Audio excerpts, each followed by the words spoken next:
Olá, pessoal. Bom, dando continuidade às perguntas aqui, também já comentei sobre a questão de visão espiritual, mas a pergunta foi um pouquinho diferente. Então, se for sobre olho espiritual, já tem uns 2 ou 3 vídeos que eu postei no YouTube.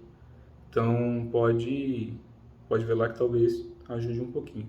Agora, sobre a pergunta de ver espírito, a importância disso ou não dentro de prática interna ou de cunho de algumas linhagens de taoísmo, budismo, essas coisas, eles não dão tanta importância, pelo menos daquilo que eu já pratiquei, tá? Não conheço todas do mundo, então não vou ser leviano ou besta e falar que eu sei tudo, porque eu não sei. Ninguém sabe, eu não sou dono da verdade, já falei isso sempre. Então, é a forma como eu percebo isso. A questão de ver espírito, pelo menos nas traduções que eu pratico ou já pratiquei, nenhuma cobrava isso, na verdade até desincentivava no começo, porque para eles entendem que isso é irrelevante, porque a forma como a gente vê, por exemplo, o ser humano ou um espírito deveria ser do mesmo jeito, né?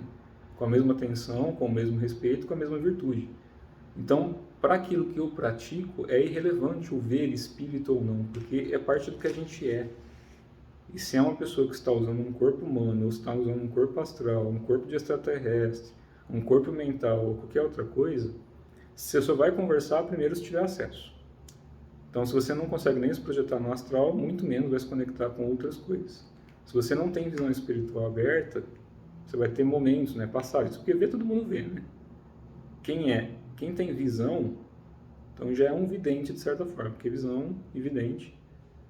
Quem tem clarividência, que é uma visão um pouco mais clara em relação às coisas, aí sim vai ver um plano um pouquinho diferente do plano físico.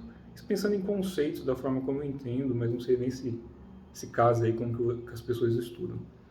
Mas eles não se preocupam muito com isso. Então tem algumas tradições que você já tem, assim como na Umbanda e Candomblé, tem algumas pessoas que são médios de incorporação, ou de canalização, ou de psicografia, enfim, ou alguns que têm várias faculdades abertas. Tem algumas linhagens que eu conheço, algumas que eu já pratiquei, que eles falam que já tem algumas pessoas que são sacerdotes que já nascem com essa faculdade de conversar com espíritos. Então eles são considerados como se fossem xamãs, só que isso com outros nomes, cada uma de um jeito. Mas eles são considerados o pessoal que faz o intermédio entre o espírito e o corpo. Então eles recebem ensinamentos dos espíritos para ajudar as pessoas, e aí que está, para ajudar as pessoas. Então, pelo menos as que eu pratiquei, iam lá para curar, para ajudar, para ensinar. Mas normalmente eles passam ensinamentos, não vão só lá mexer, abrir um canal ou proporcionar algum tipo de utilização física ou até cura. Eles começam a ensinar coisas e cobram das pessoas que elas pratiquem coisas. Porque entende-se que não adianta você ir lá e curar uma pessoa se ela continuar com os hábitos equivocados em relação ao próprio corpo. Isso é óbvio, né? Isso a gente sabe que deveria ser óbvio para todo mundo. Se você se intoxica mais do que se depura, é óbvio que você vai morrer mais cedo ou ficar doente. Porque a quantidade de toxina que você absorveu é muito maior do que o seu corpo está conseguindo lidar. Quando você aprende certas práticas, é por isso que eu enfatizo que é prática mesmo.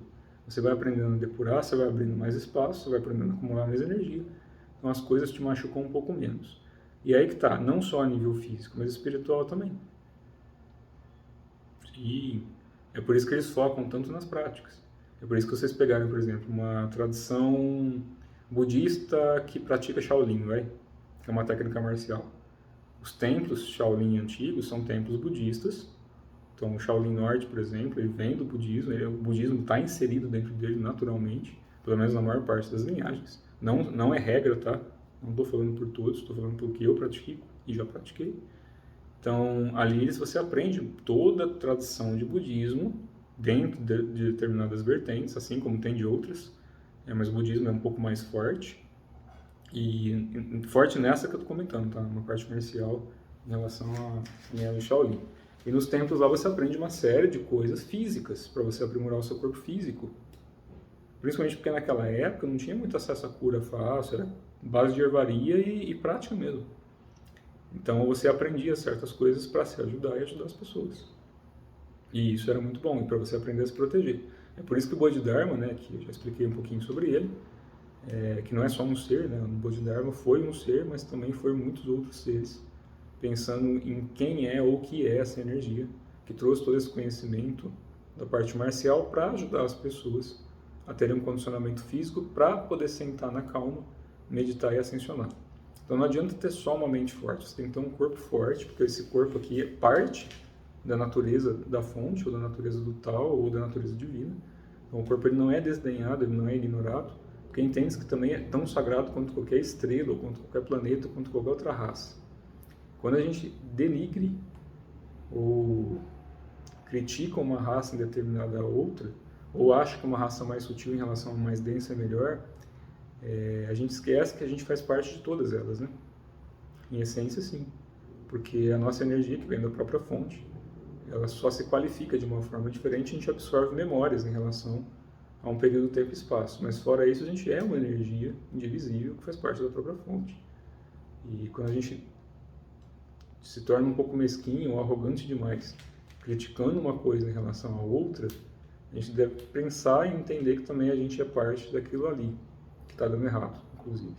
Então a gente tenta corrigir isso e não gerar mais raiva em relação ao que está acontecendo, ou tentar criticar e apontar dedo em relação a algo que você não passou ou pratica.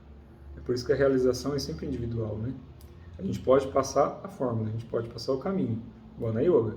Você tem os asanas, que vão fortalecer teu corpo, ajudar a abrir canal, você tem os pranayamas para trabalhar a respiração, e depois começam os processos meditativos, assim como tantas outras práticas de cria, enfim. Por quê? Se o corpo não está preparado, senta na dor, não senta na calma. E a gente quer sentar na calma, a gente quer entrar em estado de paz para com a gente, para com o meio e para com a espiritualidade. E como eu sempre repito, não tem a ver com ver espíritos, tem a ver com sentir muito mais do que ver. Porque um espírito que está num corpo astral, ou em outros corpos, ou que seja de raças, que conseguem se materializar no plano físico nosso, se eles estão num plano dimensional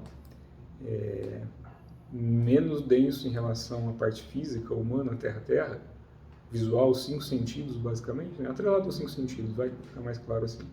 Eles conseguem se plasmar do jeito que eles quiserem. Então, se eles quiserem aparecer como Saint Germain, pintado de roxo, cheio de lantejola, e eles quiserem plasmar aquilo ali na frente da pessoa, se a pessoa não aprender a sentir, a se conectar, ela se torna refém do que estiver ali, porque ela está simplesmente no estado dos 5 sentidos, no estado de dualidade, no estado ainda de identificação com aquilo que ela acredita que é bom ou ruim. De repente aparece um ser ali que fisicamente ou transpareça de uma forma que para ela não é tão linda e bonita, mas que a vibração e a essência e o que ele pode transmitir é muito mais. Então não tem a ver com o que a gente vê ou escuta, tem a ver primeiro com o que a gente sente. Quem não aprende a se conectar com o coração verdadeiro, quem não aprende a se conectar de dentro para fora com as coisas, para consigo mesmo, para com os outros, isso tem a ver também um pouquinho com maturidade e esforço, tempo de prática, que dificilmente na espiritualidade não vai ser enganado de alguma forma, porque não tem a realização no corpo e vai continuar refém, da mesma forma que no meio humano, no meio espiritual, de alguém que falou, de um lugar que ela leu, de alguém que contou, e não daquilo que vivenciou no corpo. A gente não tem que vivenciar coisas ruins ou só coisas boas. A gente tem que ter experiência. Por isso que a gente está numa experimentação e não num processo de evolução e sofrimento. A gente experiencia de todas as formas. Só que a gente tem que aprender a se conectar com as coisas e sentir.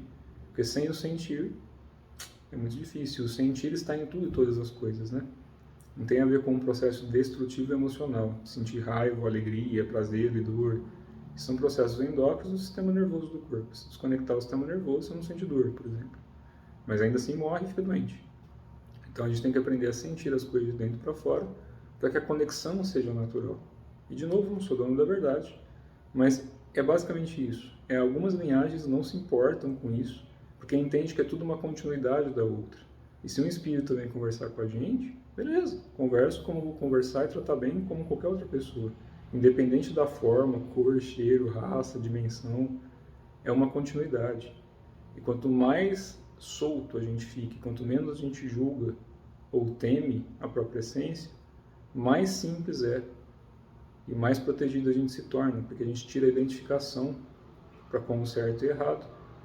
E mesmo existindo receio, medo ou qualquer outra coisa, ele já não domina mais a mente, porque você percebe que na essência, no próprio coração, tudo faz parte da mesma fonte, que é amor. Certo? Abraço, tudo de bom.